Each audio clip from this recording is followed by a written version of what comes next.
truth is finally here.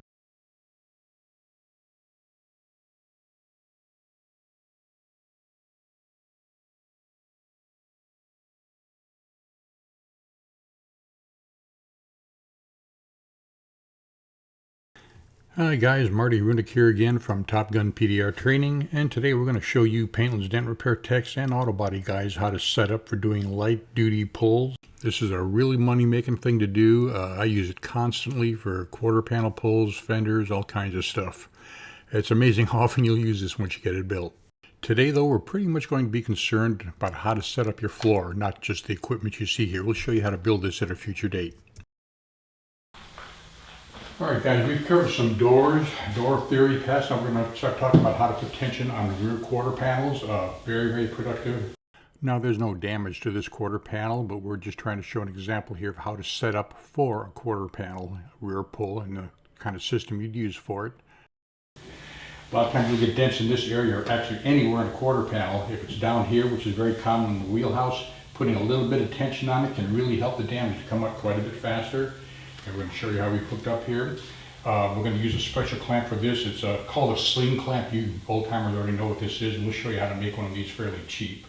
So we glue that to the panel, and we have our pull strap hooked up to what basically is an old-time body shop post, kind of adapted for PDR work, and we're going to show you how to make one of these very cheaply. Very cheaply, well under $150 actually. So how this works is we got our chain from the floor anchors right there, hooked to a chain binder which takes up any slack so our post is nice and solid, won't move. And then we simply put our pull strap around here, put tension on it like that, and take our dent out, if there was a dent there. And that's basically it, fellas. It's not rocket science, but there is some theory we have to understand, and we'll be going through some of that theory. Alright, we're going to show you all how to install a cheap floor anchor system. My garage door is in the center, of course, and the floor anchors are on either side of the garage door. And this is what either side of our chain will mount to. I'll show you how I install those. We'll start with the one by my toolbox, and of course you want to keep these out of the way as much as possible.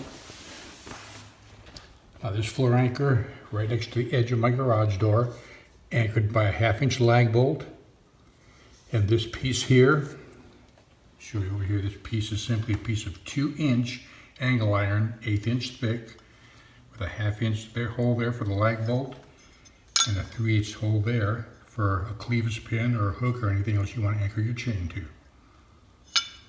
So to make as many of these as you need, very simple.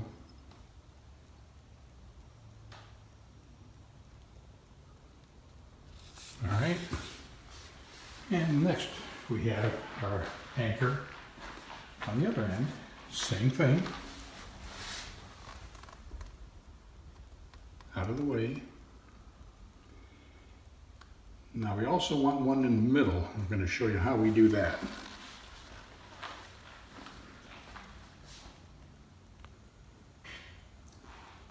Now in addition to the anchor that I have in the corner there, I also put one as close to the wall as I can get it reasonably, same exact anchor, and one close to our washing machine in the garage.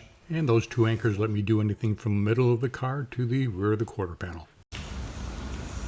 Okay, so my third anchor, right there, and my fourth one is right by my toolbox. Those will allow me to pull through the entire length of about any vehicle. Then, that far anchor,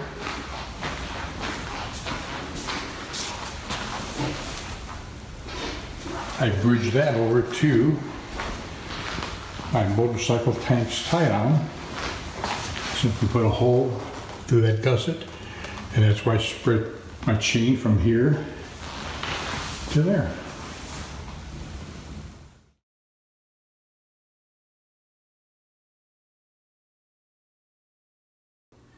Alright, this is another hookup, and this time we have the chain connected to that tie down there, again with your shackle. and the angle. And this time we have a quick link. People call that a lot of different names. Hooked around a motorcycle tank. That's just the way I do it personally. Lots of other ways to do it. And of course with that angle in. All right, now we got a picture of our chain stretched across 2 anchor points to the middle of our garage door and the end. And we're going to show you what that looks like. You can use anchors. Some people call them D-rings or shackle anchors. You want to make sure they're high strength. That's what that one looks like. And on our floor pot, that's what it looks like. And you want to cut your chains, and this is an important point here, fellas. You want to cut your chains so that you form about that much of an angle. Now, under no circumstances do you want to do this.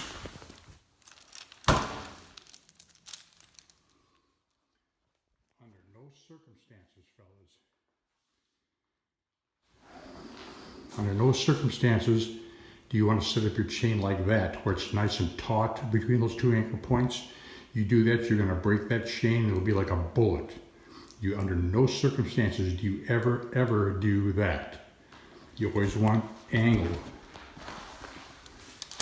At least a 30-degree angle on that chain before you hook up to anything. Okay, fellas, to repeat, what do we want on our chain? Our anchor chain is an angle about like that or even more. 30-degree angle minimum on that chain. All right, what you don't ever want to do is have this chain nice and taut like that between the anchors to where there's no angle, and you pull off that like that. If you do that, you're going to put this chain under an extreme amount of tension. Could break a link and it'll be like a bullet flying off. So you don't ever, under any circumstances, do this. Never ever straight. Always at least that much of an angle on that pull chain. Very, very important. All right, for my anchor that goes in the middle of my garage door, I pull out a tile. I have a recessed floor anchor with a plate in it that'll keep it from getting divoted when people step on it and drive over it. And it simply looks like this, a standard floor mount hanger.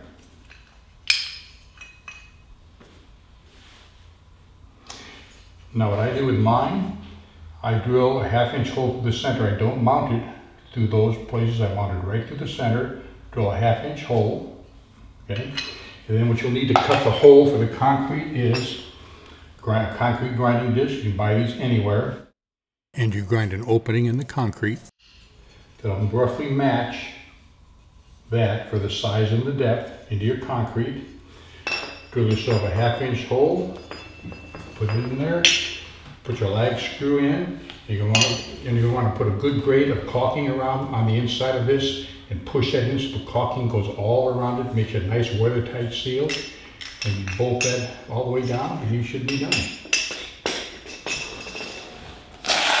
Okay, here's a close-up view, fellas, and remember, for a 1/2-inch lag shield, use a 3/4-inch concrete drill bit and drill your hole, put your lag shield in there, put your lag bolt in, tighten it down, and you're done. And you should be go. This is a really nice system, fellas, because you can drive a car over this. Nobody will even know it's there almost all the time. It's completely hidden. You may want to even put a couple more in. I've found that one here on each side is sufficient for just about everything I've ever done, but at least you're going to need one of these. Of course, then when you're done,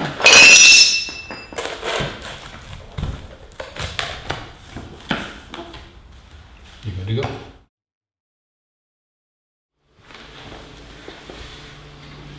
All right, now fellas, we're going to use lag shields as mentioned to mount either our recessed floor anchor or our regular floor anchors that we made out of 1/2-inch or a 2-inch angle iron. We're going to use these by drilling for a 1/2-inch anchor, you'll need the 3/4-inch concrete drill bit and a hammer drill, of course. You're going to drill your hole, and you're going to want to check that the depth of the hole makes it to where if that's the level of the concrete, you want the bit to be not even a little bit above level. So if this is the level of your concrete, You want to be just below that level. If you're even a little bit above it, it's not going to work well. Drill a hole deep enough where this anchor is recessed just slightly. What you want to do is use a depth gauge for this. So you drill a hole, stick it in, and you want to make sure that the depth is on the edge of the hole, because you'll see this bit is kind of angled like that. The head of the bit is angled. You got to compensate for that. So if you put this in the center of the hole, it may not be deep enough. You go to the edge of the hole to make sure you're hitting where the edge of the drill bit and not the point.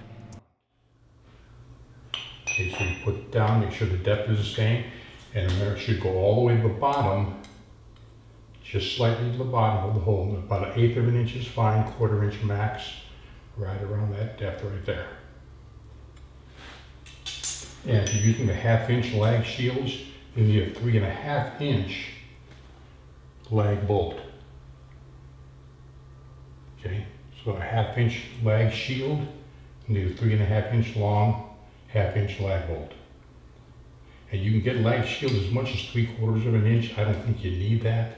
1/2 inches seem to be fine. If you want to go 3/4, I'm sure you be even tougher, but I found for the light stuff that we're doing, this is enough.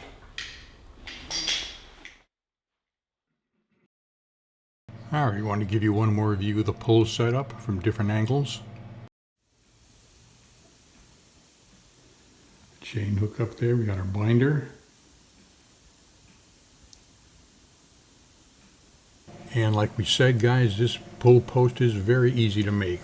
For light duty pulls only, but you can make it very, very quickly, and it's a money maker.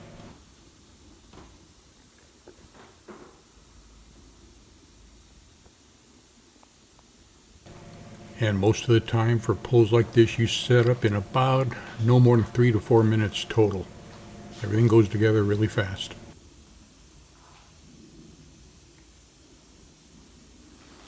And of course the towel is in the back of the clamp in case we slip. It won't be an issue. The hook won't scratch the paint if it slips. And it's a special kind of tab that we'll be showing you how to make later on. It's called a sling tab. You old timers know what that is.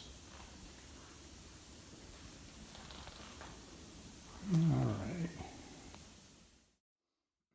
Let's take a look at how we've got this anchored. We have a sill clamp, and we'll show you a close-up of this later, supported by a jack. Just a little bit of pressure on it helps us to localize our pressure better. Tied to a chain. And you don't have to use a clamp to tie down like this. There are other ways. I just find it's the most secure, but there's plenty of other ways to tie down. And the chain goes all the way to the front of the vehicle.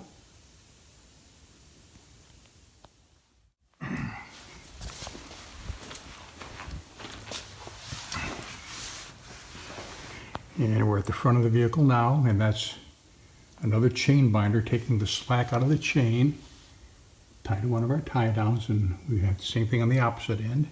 There's that angle in the chain we keep talking about. The angle in the chain. And that's our tie down. Of course, this will keep the car from moving on us as we're pulling. Okay, and we'll do one final pan view here. Now remember, fellas, all the component parts here, we will be showing you how to make them in future videos. The clamps, the pull towers, all the different ways there are to tie down. There's lots and lots of different tricks to this. We'll show you all of them eventually.